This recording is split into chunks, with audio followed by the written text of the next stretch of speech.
Thank you so much, and thank you all of you. It's wonderful to be here at Google Cambridge, a tremendous honor, and thank you all so much for coming. So what I'm going to be talking about today is something that may at first glance seem a little odd.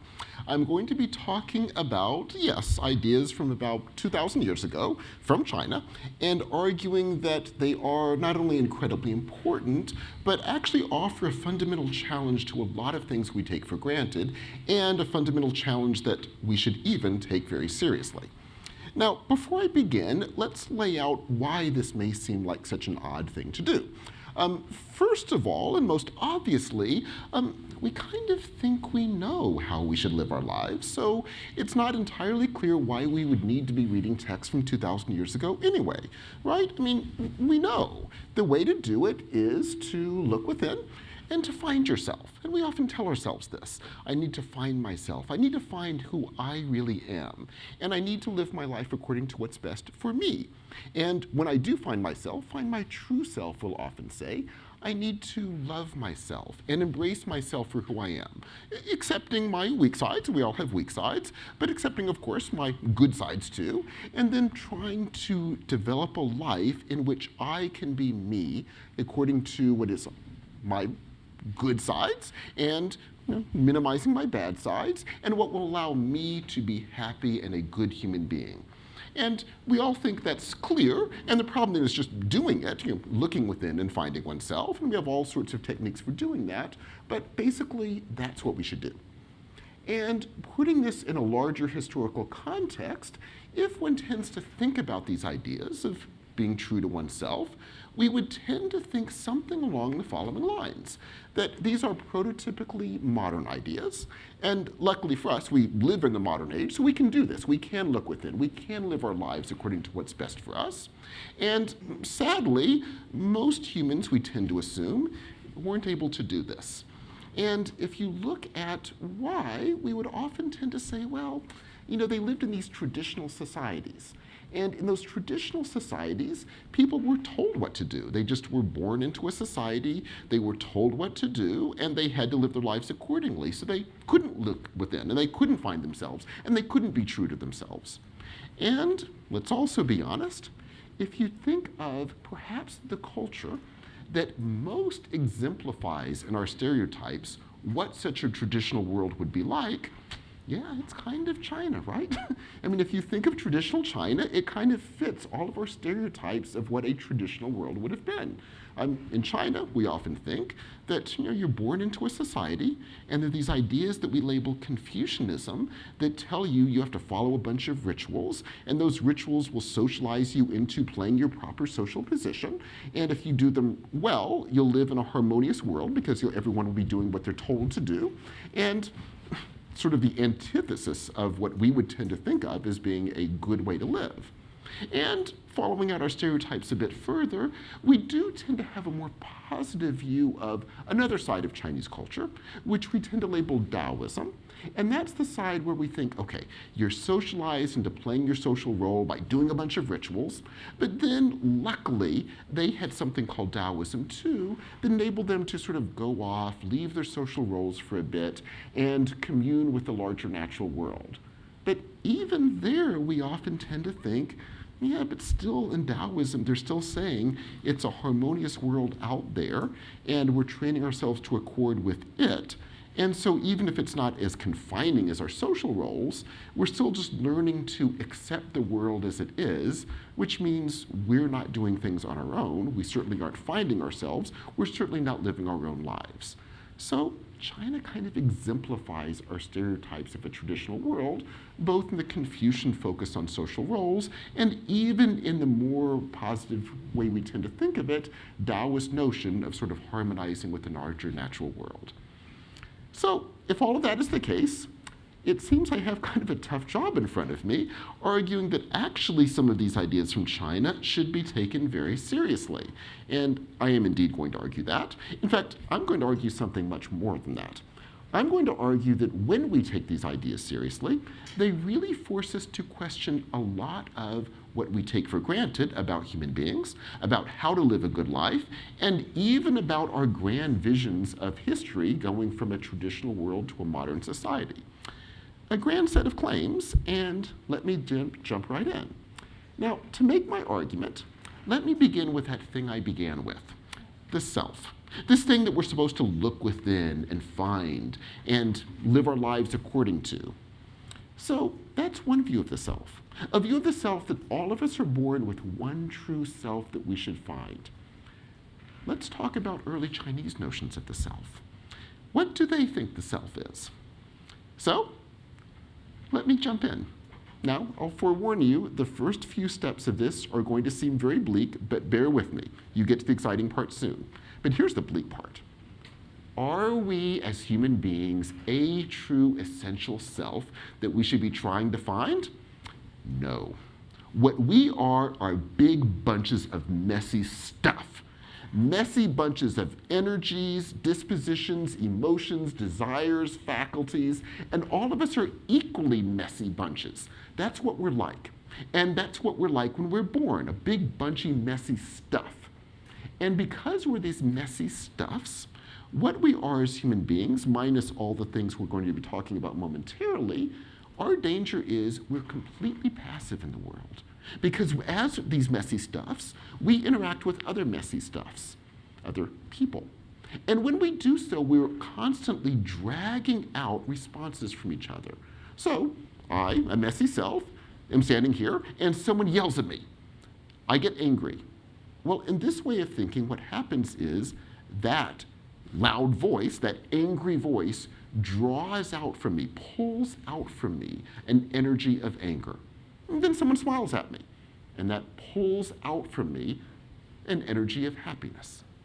And all I am throughout the day is being passively pulled by things that happen immediately around me, people I encounter, things they do, little actions they take, tones of voice, and I'm simply passive in this, being dragged out constantly. And if that sounds bleak, it gets worse. Because the further argument is, that's what we're like, but we don't simply get pulled different directions all the time, because even worse, it turns out, is that we tend to fall into patterns of responses from a very young age. So that person yells at me and it draws out my anger. Someone else simply doing something that for whatever reason emotionally reminds me of that moment will equally draw out that anger. And we will tend to fall into these patterns and ruts such that we're not even really responding to things that are actually happening around us. We're responding by patterned responses. Things happen that draw out, for whatever reason, based in these patterns I fall into, anger and happiness and joy and sadness, constantly. And these patterns can become so rigid, so reified, that they can become determinate of who we are. So we begin experiencing the world on a moment-by-moment basis according to these ruts and patterns. And if this isn't bleak enough, it gets worse yet still. Because once these patterns and ruts set in, they not only can continue for months, years, decades, they not only can continue and determine us for our entire lives, they can be passed on. Because things that I do in my patterns and ruts, I will pass on to the next generation, because I will be playing out these same patterns and ruts that I was falling into from a young child. Many of those came from the interactions I had with my parents. I will play them out were I to have children, and my poor children will grow up playing out these same things, and they can go on generation after generation after generation. That's what we're like as human beings. Now, if they're right, and I might add parenthetically, there are now tons of psychological experiments saying this is exactly right. We like to think we're these individuals with free will making decisions throughout the day. It turns out tons of experiments are showing that no, this portrait you see from early China is basically right. We're these passive creatures playing out these patterns and ruts all the time. So, if they're right, and if these psychological experiments saying they're right or onto something, and I clearly think they are, note immediately, when we tell ourselves, oh, my goal then should be to look within, find my true self, and embrace myself, and love myself for who I am, and simply be true to myself, being sincere and authentic to what is truly right for me. All of that sounds great, but note, if they're right, what we're loving, what we're embracing, what we're trying to be true and sincere and authentic to is just a bunch of ruts and patterns. The last thing, from this point of view, that you would want to be embracing. Because if they're right, if we are these patterned, rutted creatures, your goal isn't to love that, to embrace that, to simply say, oh, I'm just the sort of person who gets angry at little things, but I'm the sort of person who likes to think big, so I should just find a place where I, given who I am, can fit well in this world. From this point of view, what you're really saying is, I have fallen into patterns and ruts where these little things get me angry, and I'm going to just love that and embrace that. In other words, I'm not going to make any attempt to change that whatsoever. And ironically then, our grand vision of how to live a liberated life, how to be true to ourselves and sincere, from this point of view, is just chaining ourselves. We're chaining ourselves to this set of ruts and patterns we've fallen into. So, following out the full argument then, if they are right, and if our vision of ourselves, therefore, is potentially restraining, constraining, dangerous even, what do they recommend doing? Well, now we get to another one of those surprising ideas, rituals. Remember at the beginning of the talk I mentioned that we tend to think of rituals as being part and parcel of these traditional societies, part and parcel of a world where we'll be born into a society that would tell us what to do, and rituals we tend to think are the things that socialize us into doing those sorts of things. So rituals kind of perfectly exemplify why we don't like traditional worlds. They perfectly exemplify what we don't like about a traditional society, because we don't like being told what to do. We should decide for ourselves, as opposed to rituals that socialize us into certain ways of being. So, as I've noted, their vision of the self is rather different. So let's now talk about their vision of ritual. Yes, they talk about rituals a lot, and they think they're important. But here's what they say about rituals. Rituals are not there to socialize you into a certain way of being. The reason you do rituals is to break you from your patterns and ruts and to open up other possibilities. That's why we do rituals. Let me give you a very clear example from their time before we follow out the implications for what it would mean for us. But here's one of their rituals, just to give you a sense of what they're talking about. So we fall into patterns and ruts, right? Here's a very common one we tend to fall into, father-son relationships. Father-son relationships in which patterns and ruts can play out for generations, in which the father will be hopefully both trying to be a good father, but perhaps being in the dominant position of the relationship, perhaps a little arrogant and aggressive, the son both trying to live up to the father, but feeling himself always failing vis-a-vis this authority figure. And these relationships can play out for generations, oftentimes very tension-filled. So what do they recommend to deal with these sorts of patterns? Do they recommend sitting down and chatting it through and having a good, nice talk through about all the problems? Well, no, because they would say if we're patterned, rutted creatures, you can talk and talk and talk, but you'll simply return to the same patterns and ruts because they're so much a part of our whole way of being, our whole way of emotionally experiencing those around us. So here's what you do instead. You do a ritual. And in the ritual, what will happen is the father and the son go to the edge of the ritual space and they stop. And then they walk in without blushing. Now, that may seem like a really odd thing to have as part of a ritual, but here's why. Because when they walk in the ritual, they're no longer who they were before. The son is now his own grandfather, and the father is now the son of his own son. And the son, but now the grandfather, sits in the ritually proper position, facing south, and his own father, who's now his son in the ritual, faces him, looking north, and the father pays proper senses of developing a proper relationship to his own son, except it's his father in the ritual.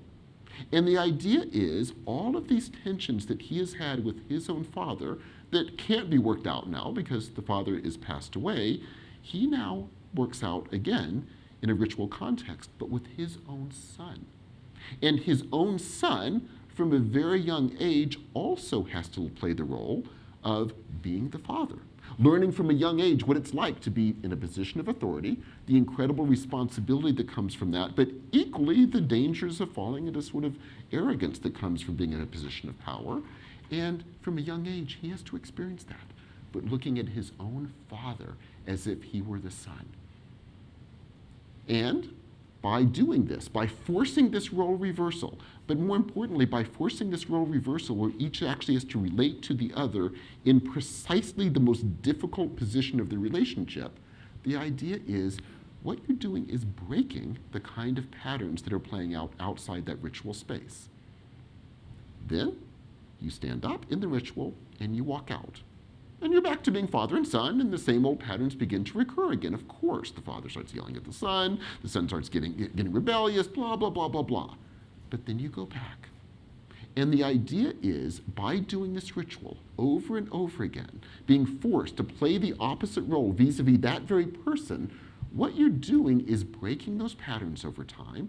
And by doing so, and this is really the key point, you're opening up the possibility for a different form of relationship outside the ritual. And let me emphasize that latter point. Note immediately, this ritual is not socializing you into playing the role in the ritual. The son is not being socialized into playing the role of being the father to his own father. The father is certainly not being socialized into the role of playing a son to his own son. The point of the ritual is the break. The point of the ritual is to say, you, for that brief period, act as if you're a different person, relating to another one in a different way, and that break forces a shift, forces a rupture in the usual patterns that dominate us, and that opens the possibility for something else. And what is that something else? What the something else means, if we're these pattern-threaded creatures, if you begin to break them, what you begin to realize over time is that, on the contrary, we're also very messy creatures who have fallen into patterns. Also meaning, therefore, that you begin to realize that these are all alterable and changeable. And slowly what begins to happen is all of these patterns and ruts that dominate oneself outside the ritual space become shiftable and malleable and workable. And note, this one ritual example I gave you is only one of a ton you're doing all the time, which are constantly forcing these breaks. Constantly forcing one, and I'll use one of their terms, not to find oneself, but to overcome the self. Now, immediately you might say, okay, even if we grant that this is kind of intriguing and kind of perhaps onto something about the self, and even a kind of intriguing definition of ritual, it's still not really something we could take seriously beyond that because, well, we don't do rituals. I mean, we don't have rituals where we do role reversals. And so even if it worked for them, well, that's good. But still, what are we supposed to do with this? Well, here's the next stage of their argument. I suspect if you took a lot of these figures and plucked them into contemporary society and said, do an ethnographic analysis of what humans are like nowadays, these radically modern liberated selves, and tell us what you would think. I suspect what they would say is, they're human beings like all human beings as we're describing them. They're these pattern-threaded creatures who are just following out these patterns and ruts all the time. And part of these patterns and ruts include things that become reified as customs or conventions. But they're still just different forms of patterns and ruts because we all do them without thinking about them. And that's what we're like. Or putting it in their eyes, they would say, yeah, they're just like we were describing them, pattern-threaded creatures.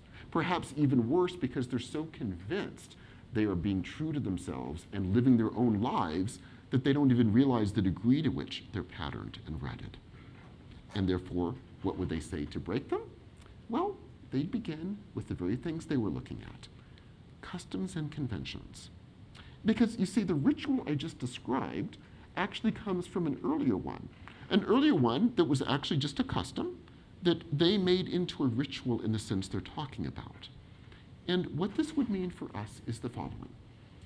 We like to think we're liberated, living our lives on our own. If we're patterned and rutted, note also among these patterns and ruts are these endless conventions that we just play out all the time without thinking about them. Let me give you a standard example from America. You see someone you know walking down the street. They say, hey, how's it going? And you say, oh, pretty good. How are you doing? And the other person goes, oh, pretty good, yeah. And then you walk along. Now, if you think about that, and I've actually asked lots of people to think about it, they'll often say things like, yeah, it's kind of a weird thing we do because, in fact, I'm usually not feeling pretty good right then. I mean, usually when I'm walking down the street, I'm like anxious and angry and fearful of this and worried about that I might not get enough done and angry at what's going on with my partner and blah, blah, blah, blah, blah. In other words, a typical day. And then I see someone and I say, oh, things are pretty good. And if you think about it, it seems kind of odd. We're being inauthentic. Like maybe I should just say, if someone says, how's it going? I should just stop and say, oh my God, I'm anxious and fearful and angry and lay the whole thing out. Well, if you take these ideas from China seriously, they would say the precise opposite. No, we shouldn't be authentic at that moment. We shouldn't try to spill out who we truly are at that moment. Actually, on the contrary, we should make the convention into a ritual, which means you don't simply by rote say, oh, pretty good, how are you? You actually, if you think of it as a ritual, think of it as a break. Where yes, at that moment, you're walking down the street, you're anxious, fearful, angry, all the things we just mentioned, the typical roiling set of emotions that are often, sadly, dominating us. And then at that moment, what you do is you act as if you're a different person, relating to this other messy person who's probably equally angry and resentful and blah, blah, blah, blah, blah, in a perfect way. Where at that moment, yes, everything is good, I'm connecting with this person is a really close friend, everything is wonderful. Not because it is, it's not. Not because even that person is a close friend, he or she probably is not. Rather, you're acting as if they are. And why do you do that? Because if you do that, and keep doing this, all these little conventions you begin working on and breaking them, acting as if you're a slightly different person, what you'll begin to notice, and I mean begin to notice within a few days, I mean, it's amazing how quickly you'll begin to start sensing this. You will start sensing the degree to which, yes, you are patterned and rutted, because you will note the little things that you're doing that are in fact affecting others all the time without you noticing it, because we're just playing out these patterns. It's affecting them because they're playing out their patterns, and you begin to notice by these little breaks that on the contrary, if you begin shifting things slightly, saying, oh, pretty good, in a slightly different tone of voice, walking in a slightly different way, you'll notice it affects people around you in a slightly different way too. Oftentimes without them noticing it, they're patterned rutted, they're just responding by ruts, but then you begin working on it. And you begin to notice the degrees to which, for example, relationships that we're in, where you have all these problematic relationships, at home, you have a partner where you just go through the same fight every single night. In the office place, I'm sure never here, but in the office place, you have a difficult coworker, and it just seems to go on endlessly. Well, of course it goes on endlessly. It's patterns. These are ruts. But how do you break them? Little alterations, little shifts. And you begin to notice, smiling at a time when you wouldn't otherwise smile, doing something you wouldn't otherwise do, begins to actually alter your relationship. Subtly, slightly, but then you do it a little bit more. And slowly these relationships start shifting. Exactly like doing a ritual where you're forced to do a role reversal. Now it's slightly different because you're sort of creating these alterations as you go, but it actually accomplishes the same goal. You're breaking these ruts. And then where does this take one?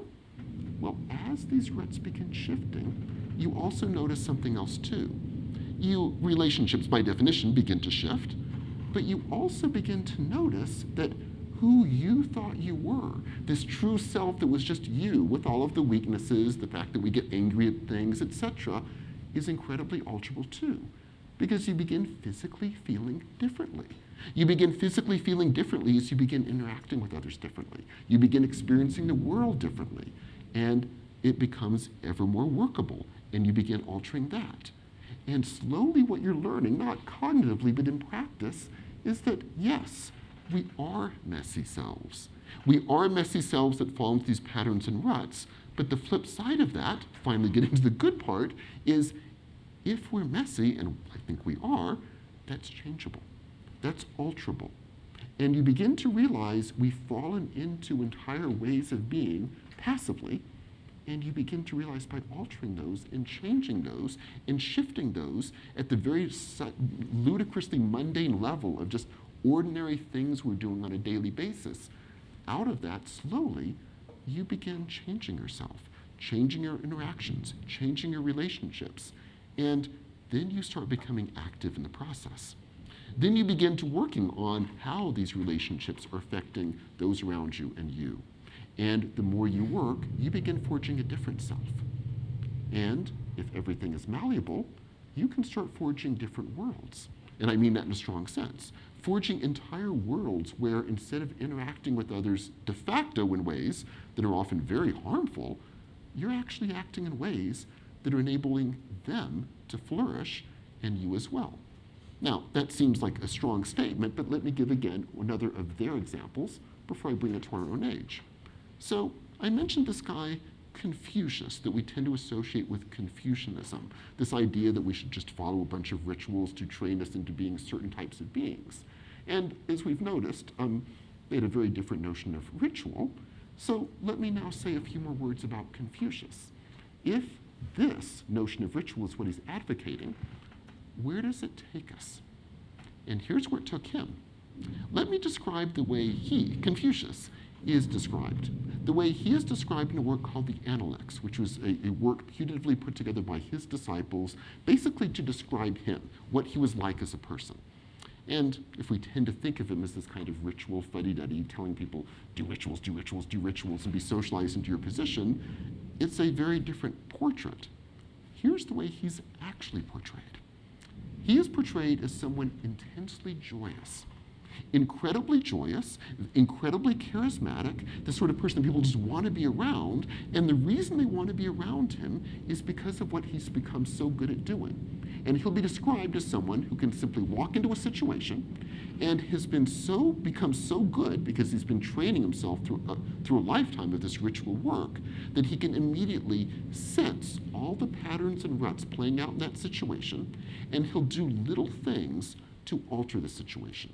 Little things like a tone of voice, the way he holds his body, the way he'll quote from lines of poetry, that will bring out different responses from those around him that will enable all the sort of tensions and complexities of the moment to be shifted. And in that moment, suddenly you create this pocket where people begin to connect well, sense each other well, begin to flourish. And the idea is, by doing that moment by moment, he's become this intensely joyous person that it's joyous to be around because he's just so good at connecting with people and working with people and shifting situations for the better. And by doing this on a moment-by-moment basis, the further argument is this is what he's able to do at a larger level too. He's able to do it with immediate people he encounters, but at a larger level, able to do it with larger social problems because he can sense the patterns that are creating the dangers and the difficulties and can sense how to begin shifting them and altering them and working on them. We're at, again, a very mundane level because the argument is it really comes down to basic ways of experiencing the world and interacting with those around us. That's how he's described. Or, to put it in stronger terms, the vision is he was every bit as patterned and rutted as all of us, but he is held up as an example of someone that if you do these rituals and are constantly trying to break these patterns and ruts and training yourself accordingly, you can become that sort of a person. The term they use is a sage. And the argument isn't that we'll become sages. The argument is it's a lifelong process that will never succeed, but that is the vision of a life. The vision of a life, in a nutshell, is precisely not that we should be looking within, finding ourselves, embracing ourselves for who we are, being sincere and authentic to this true self. The vision of the self is, think of the self as something you forge, either passively, in which case you fall into these ruts, and that's it, and they'll just dominate your life, until you die, and sadly, you'll pass them on to the next generations, or you forge your life actively and consciously through these constant daily interactions that you're constantly working on.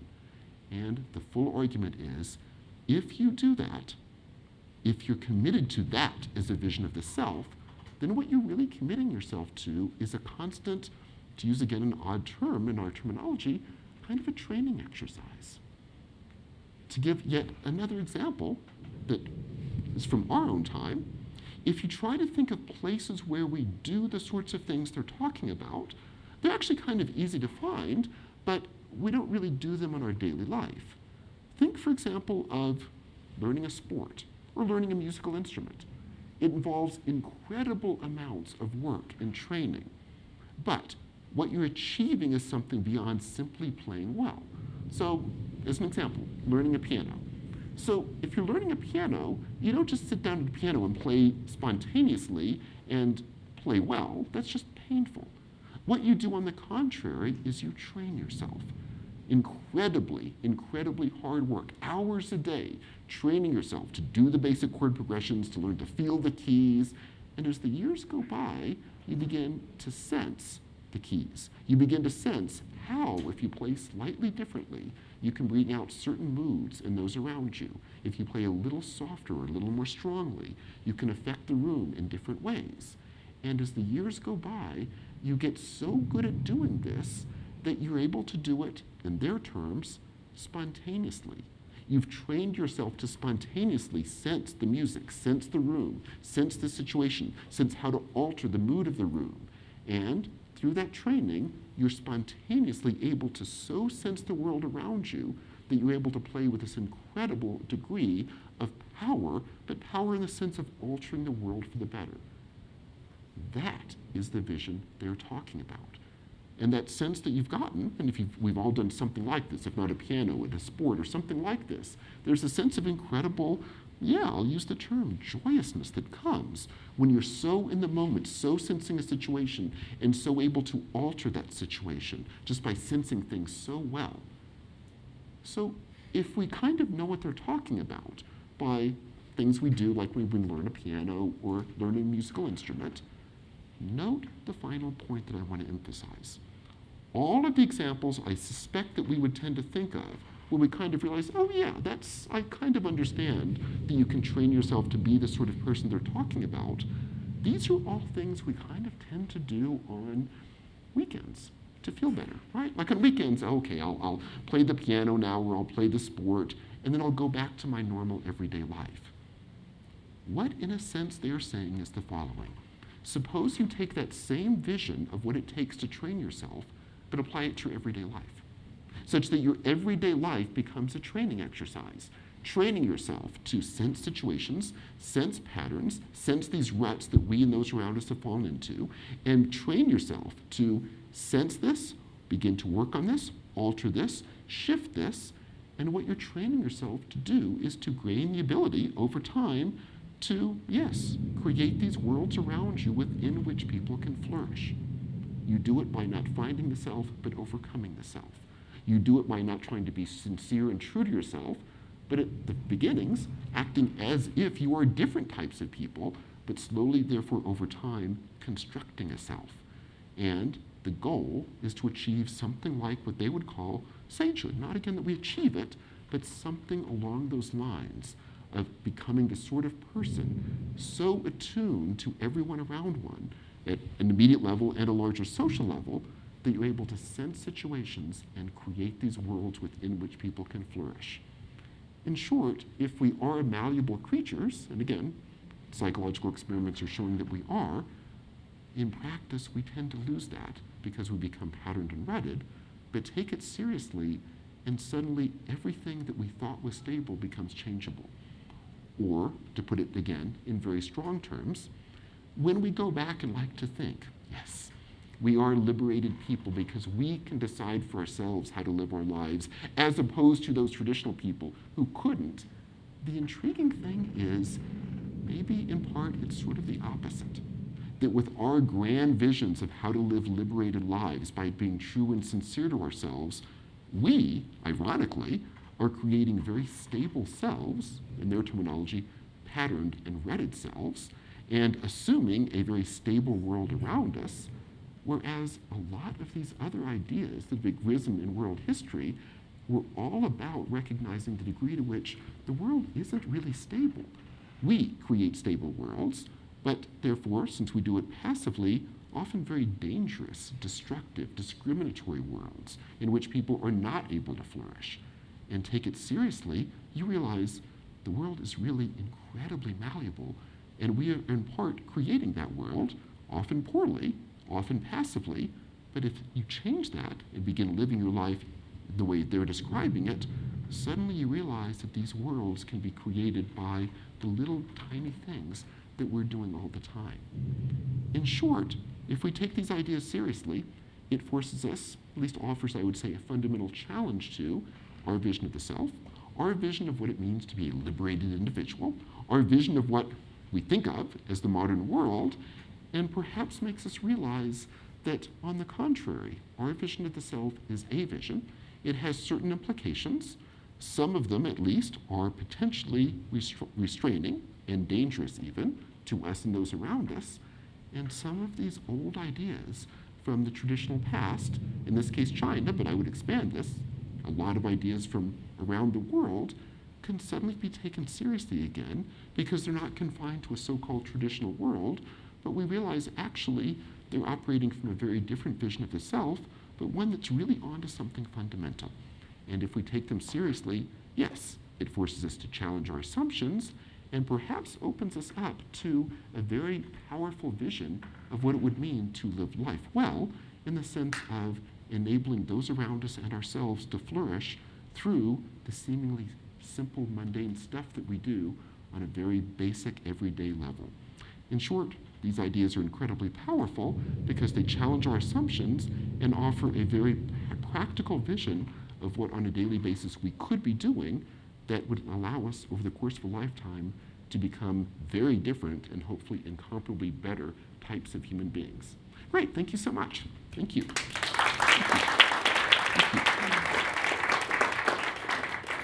Great, thank you. And I would love to hear questions, comments, thoughts. Please, yes.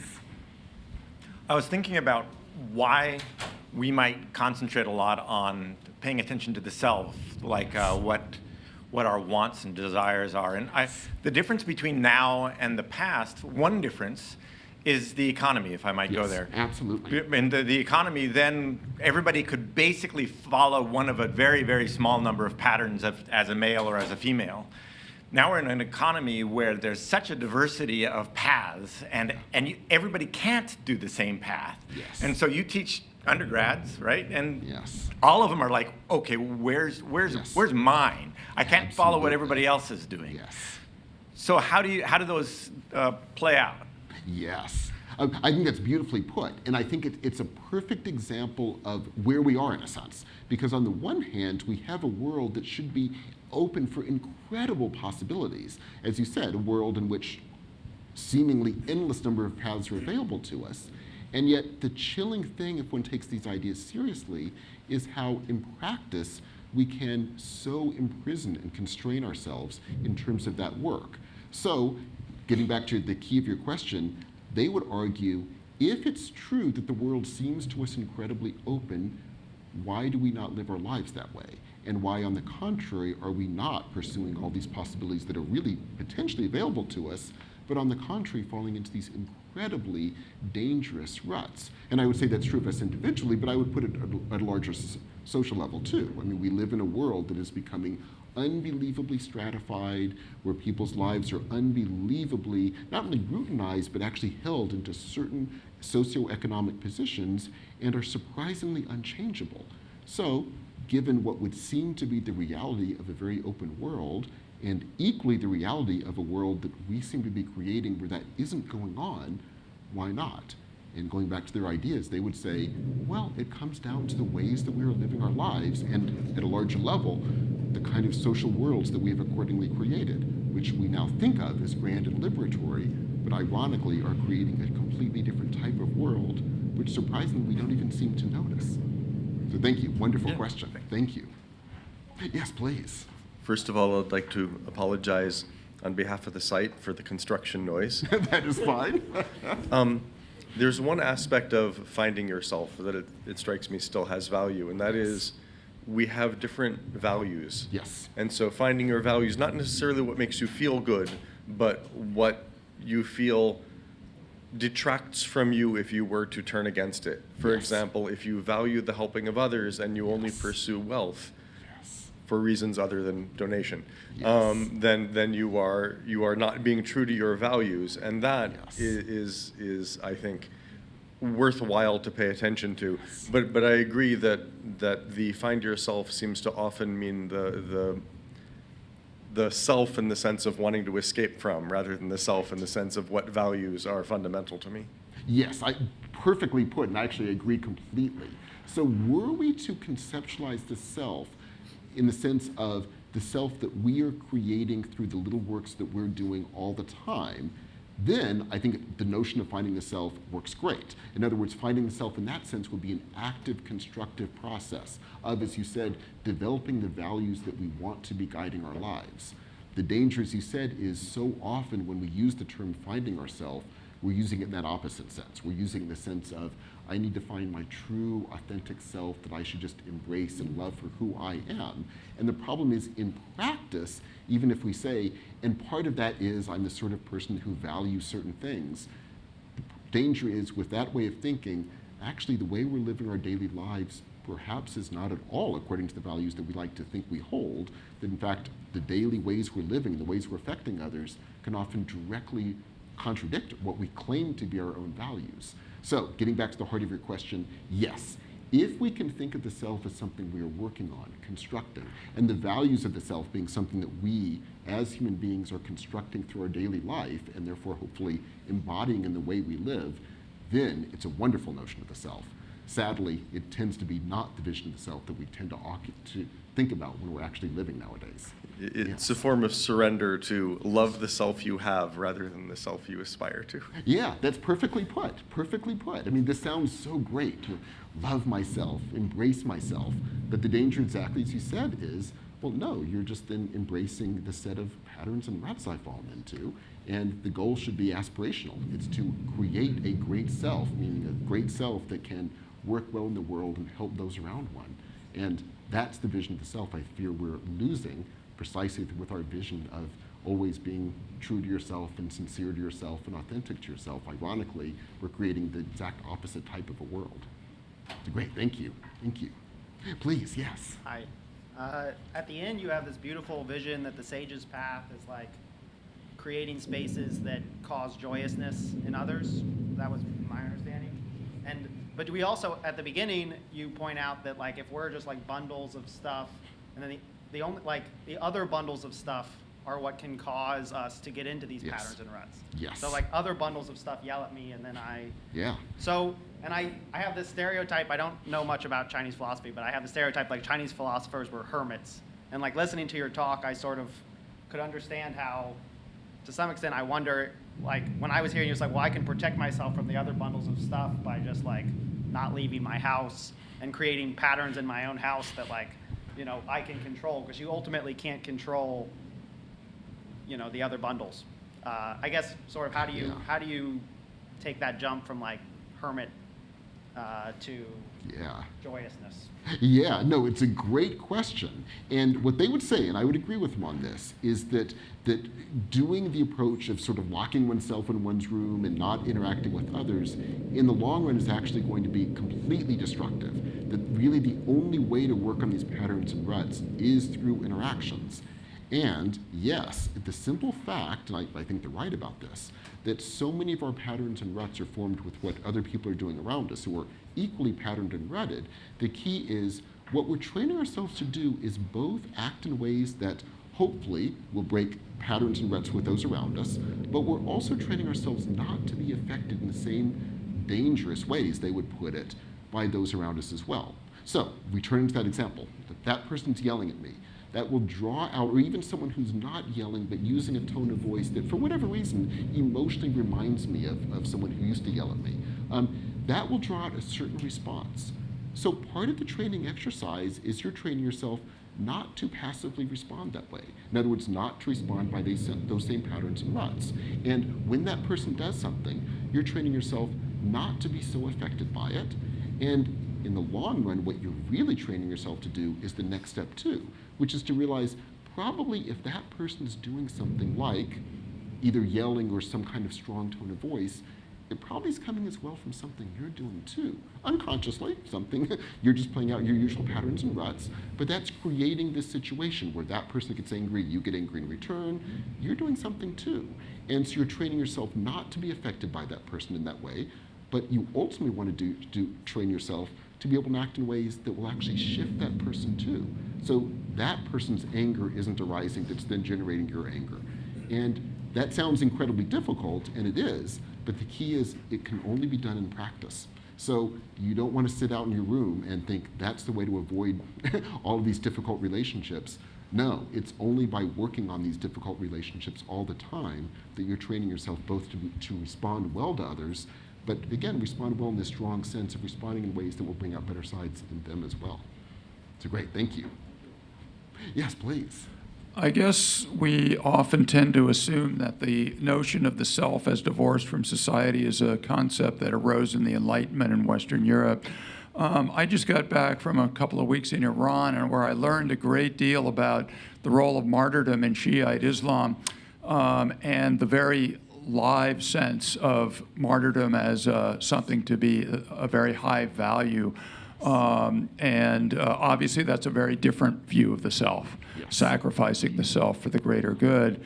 To bring this back to China, I think we also tend to think of this sort of blossoming of the self as something recently that has evolved out of the Chinese Revolution, and that, during the Chinese Revolution, again, we tend to think there was a very different notion of the self and self-sacrifice, but again, with the development of capitalism in China, fairly clearly, a more Western-like view of the self as something to be, enhanced, fought for, separated from society, seems to have developed very, very fully.